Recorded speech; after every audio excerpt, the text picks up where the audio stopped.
Welcome into Sports City Nation. Today is Wednesday, and we brought back Bryce to talk all things college football and really dive in. We're really going to get into the whole Notre Dame versus Miami, why one was in, why one was out, and dive in deep to all of the matchups, get you ready for the college football playoff.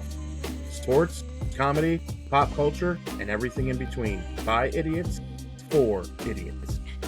This is Sports Idiot Nation.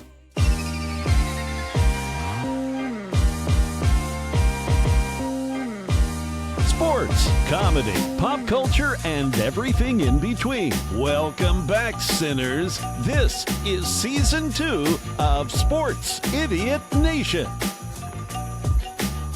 Welcome into Sports Idiot Nation. It is a Wednesday, and we are still reeling from the college football announcement. Who's in, who's not in. So we brought back Bryce to talk more college football because he is the smartest out of all of us idiots. So we're going to get into it, Bryce. I want to get into the teams that didn't make it, and I want to see if we're on the same page. I think some of this is an absolute joke, and some of it is that teams have a legit gripe. So we talked before the show and said that basically Notre Dame has the biggest gripe of all. Now, here's what I want to ask you. If on paper you told me that Team A and Team B played each other, and then a couple months later, both teams were 19-4, but the one Team A beat Team B, is there any scenario where you would say, well, Team B should leapfrog the other team and get into a playoff type of situation? Be honest. So, the games have to matter, right? Like the games. Kind of my thought. You don't play 82. This is the reason why you don't play 82 is because they freaking matter. Right. Well, first of all, let me say thank you for having me back. Second, the games have to matter. I understand at the beginning of the season, the two teams play together in this scenario. Miami and Notre Dame played each other, and it went a certain way, and that's obviously why Miami. Well, we'll get into that later. That's part of the reason why Miami got in. But the thing is I also, part of me knows that, and part of me knows we play the games for a reason. Head to head should trump all when the resumes are even. But then another smart part. You said a part of me. Is that the smart part? Yeah. Well, I don't know, because I can sit here and make an argument that look at the context of that game. You had CJ Carr making his first start. They barely lost the game. They played very well, and then I don't know. Do you factor that in, or do you just say no, the results all that matters? Look, man. Look, if what is that saying? Like, if my uncle had a vagina, he'd be my aunt. Yeah. Like, come on. What are we doing? You have 11 guys at a time play against 11 guys at a time, and shoulda, coulda, woulda. You lost. If you didn't like it, you should just win. How about that? Isn't that what IU did? How many players did they lose, from receivers to running backs to linemen to guys on the defense? And did they say, well, Iowa, could you maybe sub out some of your players so it could be even? No, they beat Iowa at Iowa. How about Oregon? Gee, Oregon, we had to come and travel, and there's a time difference. Do you mind if, when we say hike, if you give us a 0.7 second head start because we have jet lag? No, they beat them by 10 points. Like, what are we talking about? So my thing about that, though, is Notre Dame is obviously, I think you'll agree with me here, Notre Dame's obviously being punished for not playing in a conference. That's my other thing is, I don't want to hear it, Notre Dame. You've had every opportunity to join a conference. You refuse. You get what you get, and you don't throw a fit. If you don't like it, join a conference. I don't want to hear about it anymore. Let's just say, like, hypothetically, Notre Dame, like, say the Independents had their own thing, or no, say Notre Dame was in just a regular conference and they lost their conference championship game and they had 3 losses. like, would that have? They still wouldn't have gotten in. They would have. Oh, They would. you mean like Alabama? Now, Yeah. do Well. they have a body of work of Alabama? Because we can talk about that for a quick second. Alabama's Yeah. body of work is impressive, Yeah. even though they have 3 losses, but one of them was getting to that conference title game, and now they looked like poo. Being down 21-0, I mean, is a Yeah. bad look. Not bad Well, enough, though, because they're in. Well, so listen, everybody knows I'm a Tennessee fan, but I feel like I've been pretty objective about this. I said there was no way you could leave Alabama out of the playoff because think of the precedent that sets. Right. If you left Alabama out, that means you have 3 SEC teams who are in the playoff who didn't even get to the conference championship game. So Exactly. that would kill conference championship games. Nobody would ever want to play in it again. Which, by the way, they should, I think at some point they have to relook at it. Let's talk about that. Do you think at some point, because again, in the ACC, what happened there is a joke. You can't have a team with 5 losses who is obviously not the second best in your. Right. It should be. I get that you're not going to have IU, Ohio State every single year. Number 1 versus number 2. Not number 1 versus number 2 in your conference. It's number 1 versus number 2 in the country. Yeah. Wow. Yeah. What an amazing treat that was. Did you know I went to the game? Did you really? So I own a limo company, and we had a client that wanted to go. So yeah, I was there. I'm not too far from Indy. I live up in Indiana. So it was just surreal. I'm not a fan of either team. If they both got swallowed up by Lake Michigan and disappeared, I'd be okay.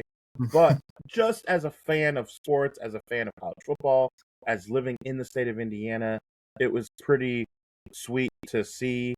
And I get that that's a darling of a situation. You're not going to get, when Auburn was really good and number 1 versus number 2, Auburn, Alabama. Like, that's not going to happen every year. So I get that. However, a 5-loss team, when you have Miami just sitting there, like, figure it out. Like, remember when the Big Ten had, what was it, the Legends and the, remember that? What a debacle that was. They called the 2 different, Ohio State was on the Legends and Michigan was on the Leaders. I think it was Leaders and Legends. Yeah. What a joke. Well, they got to figure this out. Here's the thing. Like, okay, Duke basically, the committee knew that Duke wasn't going to get in because before the game was even played, clearly. So what is the point? They basically got a participation trophy in the ACC. Congrats. And my major gripe is this, because obviously my team isn't involved at all, and they shouldn't be. I'm just saying. I'm a UCLA fan, so I'm just watching this from the bird's eye view. As a casual observer at this point, like, yep. My thing is it's supposed to be about the 12 best teams. And I know, like, there's no subjective perfect way because they would have done it. Like, everybody's going to have a gripe no matter what. And I completely understand 5 conference champions have to get in. That was the thing that a lot of people didn't understand. A lot of people didn't understand that because I kept hearing the G5 auto bid. There was no such thing as a G5 auto bid. It's the 5 highest rated conference champions. Everybody just assumed that would be your P4 teams and then 1 G5. Yeah, they assumed that it would be the Miami or Florida State or Clemson. Right. They just assumed, right? But the thing is, though, is if we're being objective, like JMU is a cool story. They're not one of the 12 best teams. Not even close. No. Tulane is not even close. Both of them played P4 teams and got smoked. Like, there's no – I mean, it's a joke. And they get up there and they talk about, resumes and all these formulas they go through and how they just want to have the 12 best teams. And then the opening line of the first game is Oregon favored by 21 points. Like, it's a joke. I mean, not everybody – some years there is a G5 team, maybe even 2, like some of those great Boise State teams when I was growing up. Tulane's had teams in the past. They beat Oklahoma. Oklahoma. There has been G5 teams that have deserved it, but why do we have to have one every year? I mean, this is the year where they do not deserve it. And if you're going, I think you would probably agree with me here. I mean, based off of what you said, it kind of seems like you don't really feel bad for Notre Dame a whole lot. But would you really? You don't think Notre Dame is a top 12 team? No. You got me there. I think it's more the circus and the joke of all things. But if I was crafting my own, like I feel like this is what like Dave Portnoy could do, like just like, get his own money up against something and like, all right, I'm gonna host my own tournament. Now it sucked because he'd have Michigan in it, but like if you got the 12 best teams, I would put Notre Dame in the top 12. So to your point, yes, I do agree. I just think it's funny when the gripers gripe because all you had to do was beat Miami, and what are we talking about? There's no, we're talking about teams that have multiple losses. You and I grew up in an age when the national champion had a goose egg up there. Right. Now, I don't think that's going to happen much anymore. No, it didn't happen last year, and I love the IU story. I don't care either way, but let's be real. People are still doubting them, and maybe that plays to their advantage. And you know what, dude? Maybe they do win the whole thing. Good for them. But gone are those days where there's a goose egg. And I think that's okay because we're rewarding teams. We're rewarding Ohio State for scheduling Texas, or vice versa, or Texas for scheduling Ohio State. We're rewarding those teams by saying, look, if you lose, but it's to a really good team and it's early in the year, you do have a chance. Now, people will look at this year and say, well, no, that's not true. Look where Texas ended up, and look at Notre Dame. They went on a 10-game winning streak, and they didn't get in. So I get that you have an argument. However, overall, if you were to take 10 years and average them out, you don't penalize teams anymore for scheduling the good teams, right? So that means, though, when you schedule a good team, instead of Alcorn State, guess what? You're going to lose, You're going to lose your fair share of games, and that's okay because you have a chance to make it up, and it makes our game great. Texas, Ohio State, it ended up not being the greatest of games, but the energy was there. It was exciting. We were all talking about it. Isn't that what you want? All eyes on week one? Well, like you said, though, like Texas is not, they didn't miss the playoff because of Ohio State. Like, they missed the playoff because they lost to freaking Florida.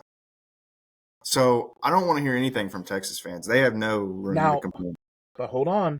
If they would have scheduled Alcorn State or Nuns of the West or whatever, some school of the blind, and won, now they only have 2 losses.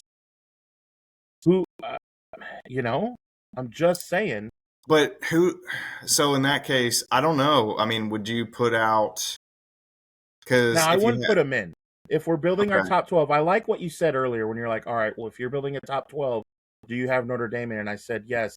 I would maybe have Texas at 13 or 14. I wouldn't. Well, see, that would be interesting if, say, Texas scheduled some cupcake in week 1 and then they end with 2 losses. Oklahoma also has 2 losses, and Texas has the tiebreaker. They have the head-to-head. So in that situation, it's case by case basis then, because normally I would say maybe Texas would have maybe an outside chance, but in this case, because of that, what you just said, the head-to-head, I get it. That's why this year is so odd, because normally you might bring up a point where you say, okay, but X, Y, Z, and then here we come this year, X nor Y nor Z made sense. But on average, it does. You take a look at the ACC. I wonder if that's their argument of, look, we're not going to fix it. We're not going to change it. This was a weird deal. It's almost like when the Seahawks were 6-10 or 7-9. The Seattle Seahawks were 7-9 and won the division. And people were like, why are they in the playoffs? They literally have a losing record, right? Yeah. And it's like, well, how often does that happen? That's not usually how it goes. I guess that's what you say about the ACC this year. I mean, look at how many schools were down in the ACC. That doesn't happen. I don't know. Does it? Does it happen that often? The ACC, well, the ACC might not even exist in 5 years, so who knows? Well, I mean, point. there is a lot of things that are going to, if you're unhappy with the way that this went this year, if your team got shafted, or just don't worry too much, because everything's going to be changing in a few years. I mean, nobody knows what the hell's going on. There's nothing that would ever like satisfy everybody.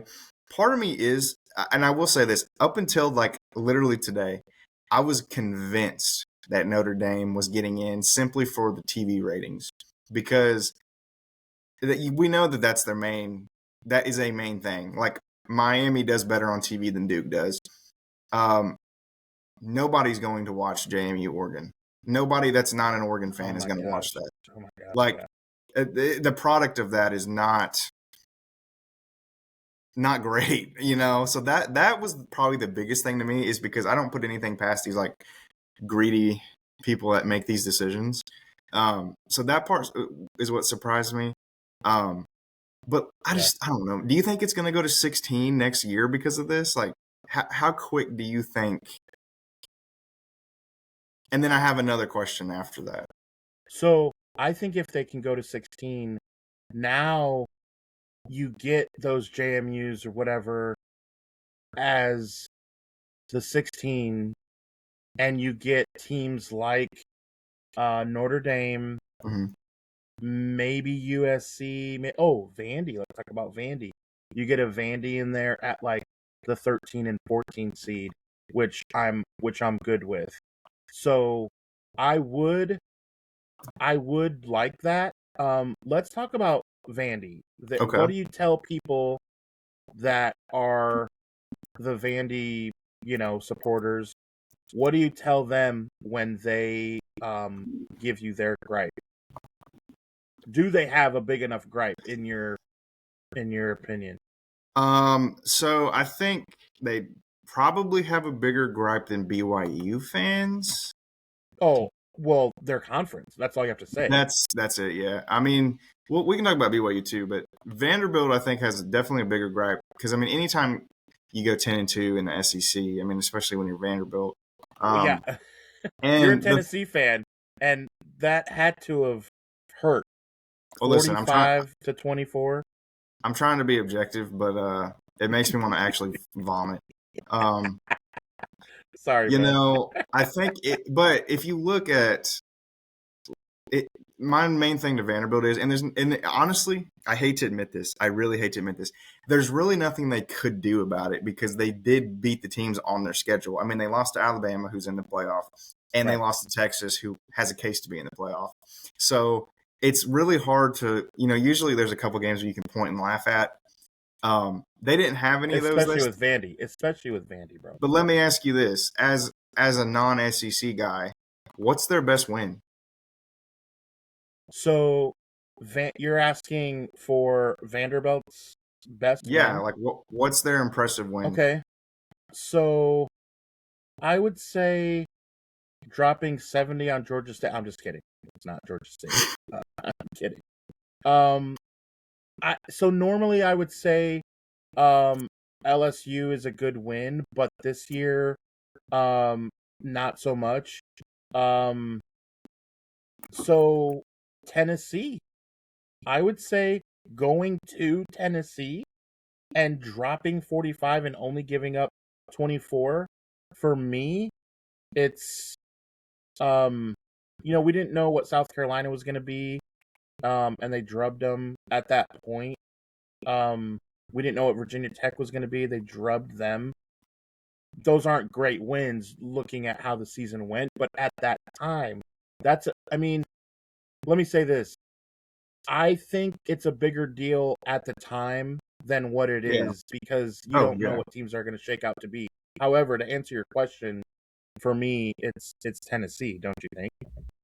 Yeah, but by default, I don't think Tennessee is even very good. That's the thing. Like, they don't have that one win that you can point to and be like, I don't know. Neither does Notre Dame, really. I mean, Notre Dame has a win over USC, which is better than anything Vandy has, but that's why Notre Dame is the number one spot for me. But that's of my having the biggest gripe. That's what you're saying. Yeah. Because that's my thing with Vandy is, I mean, what is your win that you point to? And like, yeah, it's a feel good story. It's real cute, but like, what is the win? What's the signature moment? They don't have that. If they beat Alabama or if they beat Texas, they're in the playoff and problem solved. Yeah.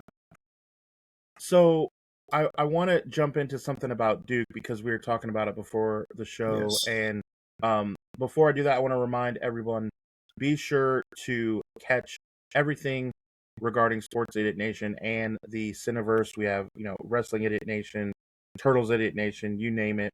Everyone's out there. Find us on social media. New episodes come to you every Monday, Wednesday, and Friday. We're talking to Bryce about just the debacle and just the silliness of the college football playoff. And I want to get into Duke now. And so I asked you this. You didn't actually watch. You said you kind of kept up on Twitter afterwards, right? Yeah. You didn't, at 11 a.m. local time for you on a few days ago on Sunday. You didn't watch that show. And No, and I did, and I saw the interview, and what they said was they pressed him on a few things, but then said, all right, let's talk about the ACC. There was an ACC team that did make it, but there were talks about an ACC team not making it then once Duke won. Was Duke ever a viable option? You said that you guys were up until the wee hours of the morning. Did you discuss Duke? Nope. He literally said it was never. He was like, it was such a quick answer. It was a big nope, and I just laughed because I'm like, what? So and I get that this dude, damned if you do, damned if you don't, because if you did deliberate over a 9-5 or 7-5, whatever it was, 5-loss team, if you did take more than 39 seconds, we're going to light you up because, good Lord, what are we doing here? And then if you say nope, you are exactly doing what we know that we're admitting, all of us together. Yeah, it was validating the criticism. That this was a joke, and why is it set up this way? So I think he was in a catch-22, but I still think it was funny. Well, what's annoying about it, though, is like that. I mean, I don't know how you fix it mid-season, but obviously before the ACC championship game, they knew they weren't considering them before. If they weren't considering them after a win, then they weren't considering them even before. So, like, they shouldn't have been playing in the freaking championship game. Like, if the championship games are meaningless, it's like I said earlier, they had no choice but to put Alabama in, because then if they didn't, you're saying the ACC championship game means nothing, the SEC championship game means nothing. And they can't have that. So they had to like kind of save face by throwing Alabama in there. It's just a mess. But then they lost face by having that Duke situation. Like, it's just I mean, is Duke one of the best 12 teams in the country? Probably not. But they probably 5 losses. The thing is they're not a top 20, they're not a top 12 team, but on one hand you're saying, well, the conference champions are the 12 best or included in the 12 best, right? But see, and that's what I'm saying. That's what I'm saying about like, the East and West, and if you win the East, but what if there's 3 teams that only have 1 or 2 losses on the East of your conference, and in the West part of your conference, you all have 4 losses? Like, let's figure it out, guys. Like, let's come on. That's not. And I get, again, see the argument. I'm arguing with myself here. The argument is, but that's not typical. So when it happens, sometimes it's just the way the cookie crumbles. Well, so we're only going to gripe when the cookie crumbles that way, but normally we're just going to be fine with it. But every single year, we're going to gripe about some conference. So why don't we have something that washes over all and just says, nope, we're simply going to do what's right for the sport. And if Miami and Virginia and Clemson are in one side of the quote-unquote bracket, and they all have one loss, and then North Carolina, whoever, XYZ, they're on one side, and they all have 4 losses. We're not going to simply say we're going to take North Carolina with 4 losses, and all the 3 teams I just named on the other side that only have 1, well, sorry, you just get screwed. No, we're not doing that. We're looking at strength of schedule, because there's obviously a 4-way tie. If there's 4 schools that only have 1 or 2 losses, whatever the case may be, look at strength of schedule, look at head-to-head, look at like you do with Notre Dame, Miami. It's same record, but head-to-head. Just do it. Like, is this not common sense? I am the biggest idiot known to man. I host a podcast called Sports Idiot Nation, and I can come up with that. I just don't see how they can't figure this out. Well, let me ask you. Frustrating. Let me ask you a question. If it was just your decision, it was Adam's 12-team playoff for this season, what changes would you have made? Like, based off of the criteria that have already been set in place, if it was just your decision today, what would you have done? See, that sucks because I still have to have teams that I don't believe are the top 12. Yeah, you still have to you still have to have Tulane, right? So, and the way that the West and the East, that I said, like legends versus leaders, I can't change that, right? That already exists, which means I can't change Duke. I can't, right? You're saying? So, you're trying to say that you're going to untie my hands, but secretly my hands are still tied. Nice try. Yeah. It sounded a little better. Yeah. I got you though. I guess in that rule, the only thing you could really change is take Miami out and put Notre Dame in. But you're a big, if you're going off head to heads, you know what? That. And I wonder if so. This brings up a point. At least we still got to get into the matchups. This is juicy. This is a good episode. So here's the thing. If you're saying head-to-head matters and you're saying all this, then you almost would be able to say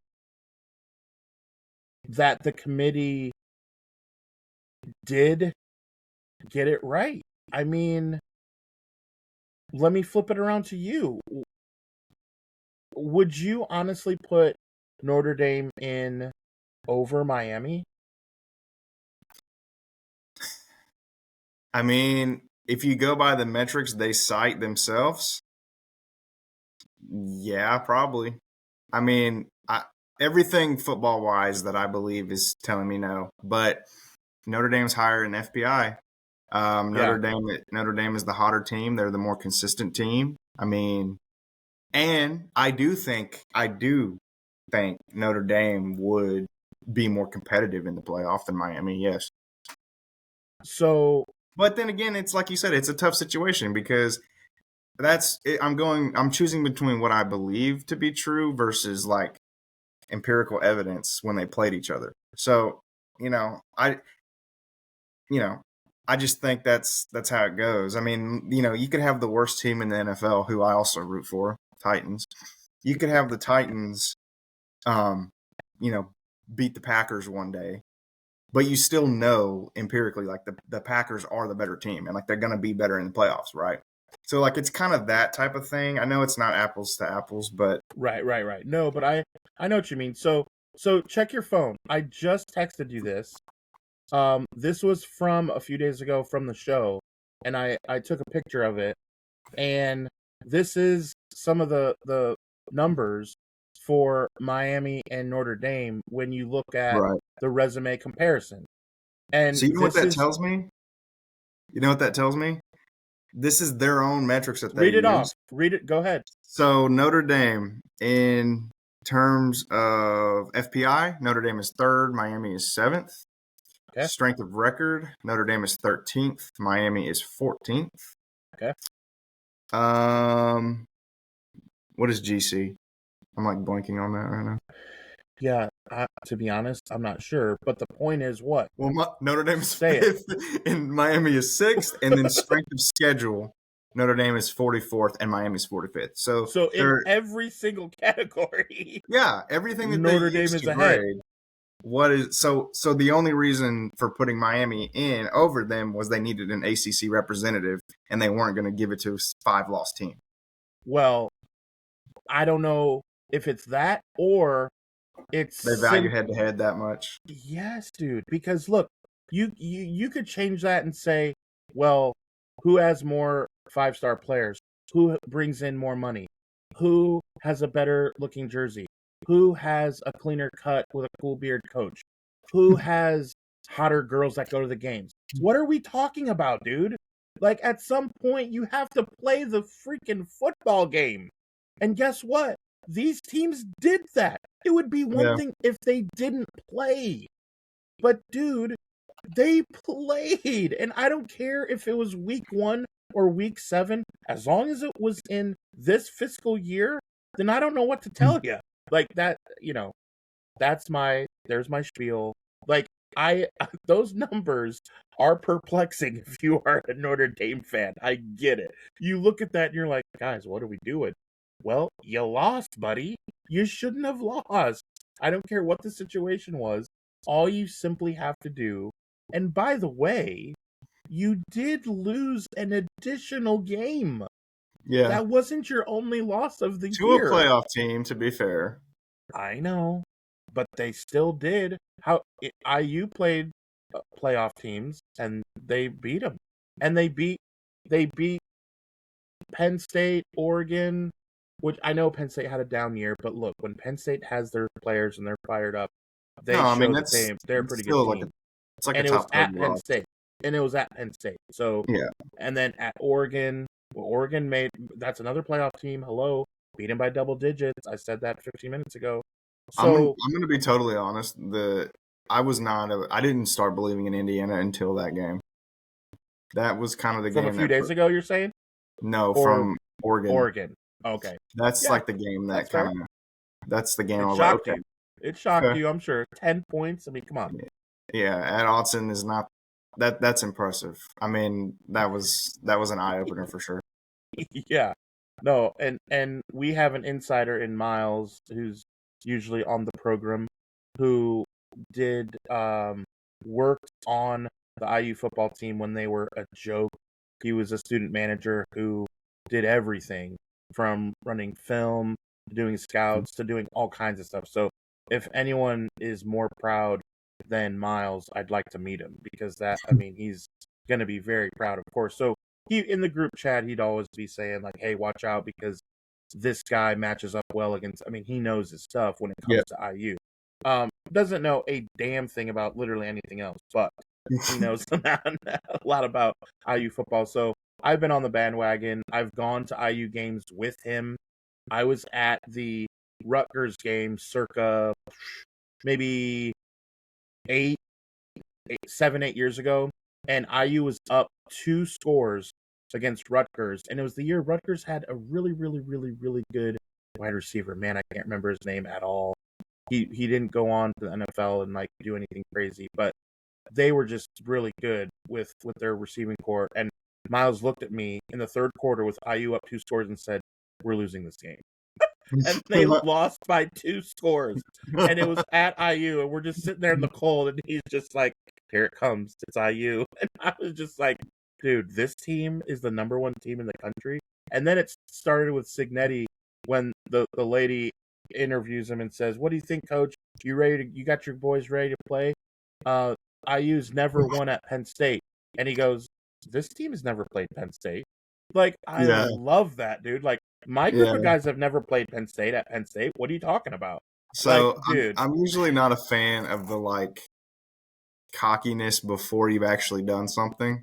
Yeah. But it's like, okay, well, he's backed it up every step of the way. So it's a Deion Sanders when he played, not when he coached, but Deion Sanders as a player from baseball to football, man, he played for my 49ers and played for my Giants in baseball. So I've loved Deion, and he always, from the stories you hear about teams that met with Deion Sanders pre-draft, and he said, "What number are you picking?" And they're like, "Ninth." I ain't messing with you. I'll be gone by then. Have you heard that story? Yeah. He's meeting with the Jets, and they have like the 10th pick, and he's like, hold on. I'm leaving. They're like, why? I'm not going to be there at the 10th pick. Like, that's I think hilarious. his son tried to do a little bit of that too, and it backfired. I know. Yeah.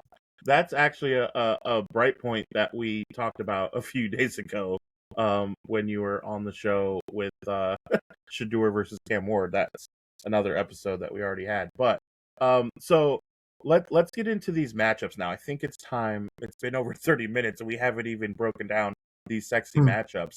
And I want to start with IU because are you kidding me? Look at that IU bracket of who they get. Let's go over that. Break that down. Go ahead. I'll let you do it. All right. So obviously IU has a bye as the number 1 overall seed. Correct. And guess who they get to play? They get to play the winner of Alabama and Oklahoma. I was talking to my dad on Sunday morning. I'm watching the show, and I went over to their house, and he hears what's going on, but I'm watching it, and my eyes keep going up and like, whoa. And he's like, so who does IU get? And I did, and then his eyes go up. We're both looking at each other. Both of our eyes get big. I'm like, oh man, the ratings. He's like, boy, he's like Rodney Dangerfield, like, tough draw. Yeah. I mean, listen, of all of the 4 byes, Indiana has by far the worst draw. And it's like, wait a minute, I thought, did they not go undefeated? Aren't you supposed to kind of coddle? Like, I don't know. That seemed odd to me. Yeah. It's a bad draw. I would not want very bad draw. Your first playoff game. I mean, it's at home at least. I guess you have that, but no. Remember, those 4 teams do not play at home. Oh, that's right. These are bowl games that are like, dude. So let's talk about that real quick. That's another stupid. So that's right? stupid too. So if you're not, if Oregon gets a home game, and look who they get to play. So Eugene, Norman, Oxford, and College Station all get home games, but then the 4 teams that actually earn the bye don't. Yeah. So I remember this being a talking point last year where would you rather not get the bye and have a first round matchup against a G5 team? And then it kind of ends up because you get your home game, you get one last home game, a tune-up. Because you have the bye, you're just sitting around waiting on somebody, and then you're traveling across the country. You don't have your home field advantage. I mean, that's tough, man. I don't know how well IU fans will travel to the West Coast, but surely they will on a historic season like this. Oh, yes, absolutely. Alabama fans will, and Oklahoma fans, either one would be. That's tough, man. So.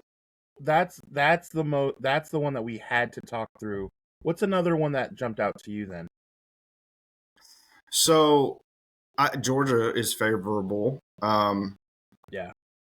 Because say you're either getting a G5 or you're getting a team without their head coach.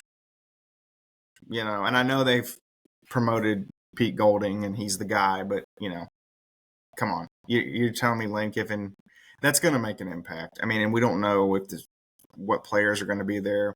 So Georgia has a very favorable draw, not to mention they get to be in the South. They're playing in the Sugar Bowl. So you look at Ohio State in the Cotton Bowl, they're going to play either Miami or Texas A&M. Again, I think that's a better draw than Indiana has. I think you would be totally fine with either of those matchups. Texas Tech, I feel like, has a tough one. I mean, Oregon, I'm not even going to pretend James Madison it's going to be Oregon. And honestly, this might be, I don't know if this is considered a hot take or not. After Oregon bludgeons James Madison, they might be favored over Texas Tech. Here's the thing about Texas Tech. First of all, Texas Tech has a lot of non-believers in that. Who did you talk about strength of schedule, whatnot? Who did they play? So I think Oregon has shown when they were in the Pac-12, Pac-14, whatever we're calling it, the previous Pac, that they were always pretty dominant. They're a good show, right? We know what you're getting. Kind of like Oklahoma back in the day, maybe not as much anymore. Clemson when Dabu first got there, and you could just pencil them in to be in that top 5. Oregon is around there, and that is not a hot take at all, man. I think that is the overall take that most people are going to agree that no one will be shocked if Oregon beats Texas Tech at all. And which I guess you could say maybe that's a bad draw. We talked about IU getting a bad draw, but maybe Texas Tech then got one because they may not even be favored, right? You could say it that way. For sure. I don't know that Indiana – I mean, this is going to sound crazy, but I live in the South. I know how much of a impact that SEC logo has. I don't even think Indiana would be favored over Alabama. Maybe they would be, but I don't think it's guaranteed. It's a very, very interesting point to bring up. Like, would they not be? I mean, we'll find out. Let me ask you this. I don't say we'll find out is that I'm already picking Alabama, but we'll find out regarding would Oklahoma. Are you saying for sure Oklahoma would not be favored, but Alabama might be? Yeah, favored? I don't think Oklahoma would be, but I think Alabama might be. But look at who Alabama has beat. They beat the number 3 team in the country. Mm-hmm. I mean, IU beat the number 1 team in the country, you could say. But Fair. it's still so like new and like, wait a minute, it's still IU. They've never been through it. And they're not in the SEC, man. Right.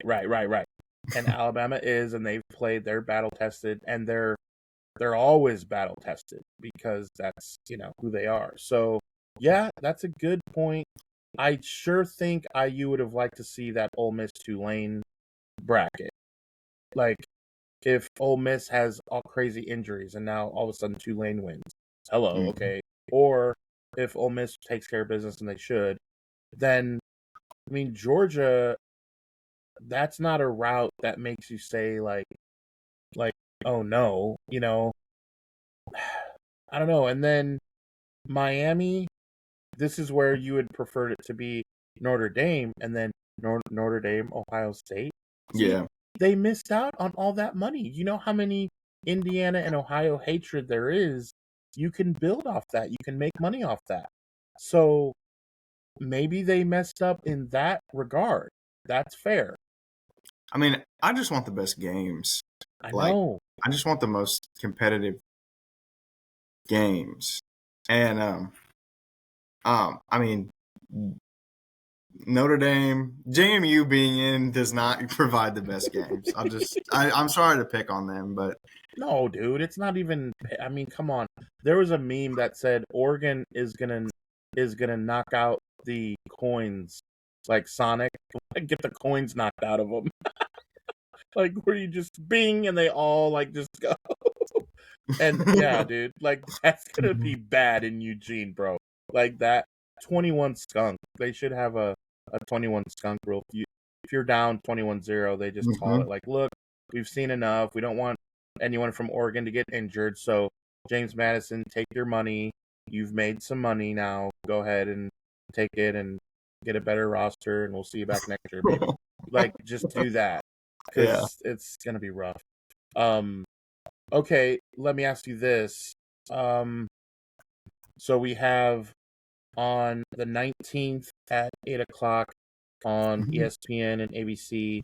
That's Alabama, Oklahoma. Then on the 20th is the triple header. So noon, 3:30, and 7:30. Miami, Texas A&M, Tulane, Ole Miss, and then James Madison, Oregon. Out of those games, what do you think will be the closest?